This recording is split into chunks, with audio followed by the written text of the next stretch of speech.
గత కొన్ని రోజులుగా తెలుగు మీడియాలో హాట్ టాపిక్గా మారిన శ్రీరెడ్డి తెలుగు సినిమా ఇండస్ట్రీలో ఉన్న చీకటి భాగవతాలను బయటపెట్టేందుకు ఏకంగా ఒక ఉద్యమాన్ని లేవనెత్తింది. ఇప్పుడు ఆమెతో చాలామంది గొంతు కలుపుతున్నారు. ఇప్పుడు ఈ ఉద్యమంలో మరో సంచలన విషయం బయటపడింది. సినీ విమర్శకుడు కత్తి మహేష్ కూడా కాస్టింగ్ కౌచ్ ఆరోపణల్లో ఇరుక్కున్నాడు. కత్తి మహేష్పై క్యారెక్టర్ ఆర్టిస్ట్ సునీత ఈ ఆరోపణలు చేసింది. ఓ టీవీ షో చర్చా కార్యక్రమాల్లో పాల్గొన్న ఆమె కత్తి మహేష్ పక్కనుండగానే ఆయన తనను వాళ్ళ ఇంటికి రమ్మని పిలిచాడని, గదిలోకి పిలిచి తనను బలవంతం చేశాడని, అడ్డుకోబోతే తనను కొట్టి బలాత్కారం చేశాడని ఆరోపించింది. నేను ఓ ఆడియో ఫంక్షన్ ఈవెంట్లో మహేష్ను కలిశాను. అప్పటి వరకు ఆయన నాకు జస్ట్ ఫేస్బుక్ ఫ్రెండ్ మాత్రమే. ఆయన గురించి ఏమీ తెలియదు.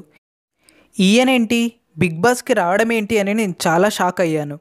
అదే విషయం ఆయన్ని ఓసారి అడిగితే నాపై ఎక్కువ కాంట్రవర్సీలు వచ్చాయి కదా బిగ్ బాస్లో, అందుకే వెనక్కి వచ్చాను అన్నారు. కలుస్తావా నన్ను అని అడిగారు. నన్ను ఇంటికి రమ్మని ఫేస్బుక్లో అడ్రస్ పెట్టాడు. కావాలంటే నేను ఫేస్బుక్లో మెసేజ్ చూపిస్తా. వెళ్ళాక కమిట్మెంట్ ఇస్తావా అని అడిగాడు. దానికి నేను అంగీకరించలేదు. అప్పుడు నన్ను డోర్ వేసి కొట్టి బలవంతం చేశాడు.